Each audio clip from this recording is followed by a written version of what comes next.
আমাদের জাতিকে, আমাদের দেশকে ধর্মের ভিত্তিতে ভাগ করা যাবে না।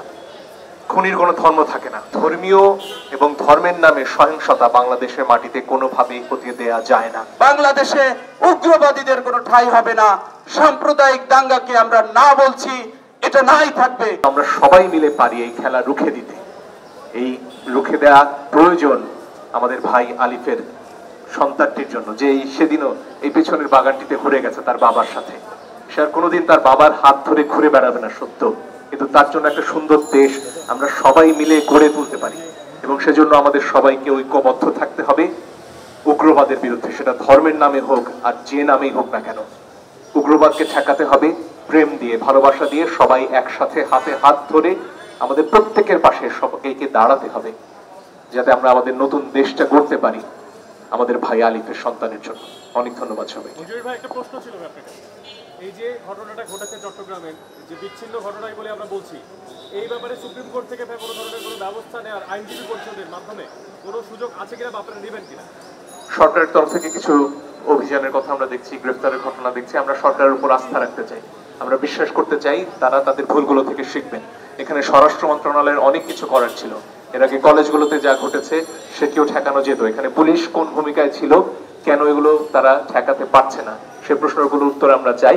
কিন্তু আমরা এখনো ধৈর্য ধরতে চাই, সরকারের উপর ভরসা রাখতে চাই, কারণ এই সরকার আমাদের সবার সরকার। আমাদের সবার আন্দোলনের ফসলে এই সরকার ক্ষমতায় বসেছে। তাদেরকে আসলে জবাবদিহি করতে হবে এবং তাদেরকে কাজ করে দেখাতে হবে যে তারা এগুলো ঠেকাতে পারে ভবিষ্যতে। ধন্যবাদ। আমার বন্ধুরা একটু আগে বললেন বোধহয়। ধন্যবাদ। আমরা সর্বশেষ বলতে চাই, আমরা এই হত্যাকাণ্ডের বিচার চাই। আমাদের সুপ্রিম কোর্টের অ্যাডভোকেট তাকে যে এভাবে নৃশংসভাবে হত্যা করেছে, এটা হলো সেই লোকদের কাজ, সেই অমানুষদের কাজ যারা বিগত 16 বছর এইরকম অমানবিক কাজ বাংলাদেশে অহরহ ঘটিয়েছে।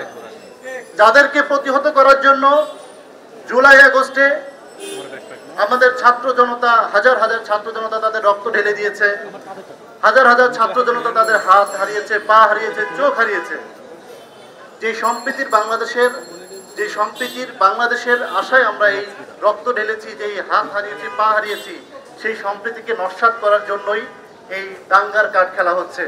প্রিয় বন্ধুরা, আমরা এই দাঙ্গা ধৈর্যের সাথে, বিচক্ষণতার সাথে প্রতিহত করব। আমরা মিডিয়াকে বলতে চাই, আপনারা দেখবেন ভারতীয় মিডিয়া এই ঘটনাটাকে কিভাবে তারা ক্যাপিটালাইজ করছে, কিভাবে মিসলিড করে পুরো বিশ্বের সামনে তুলে ধরছে।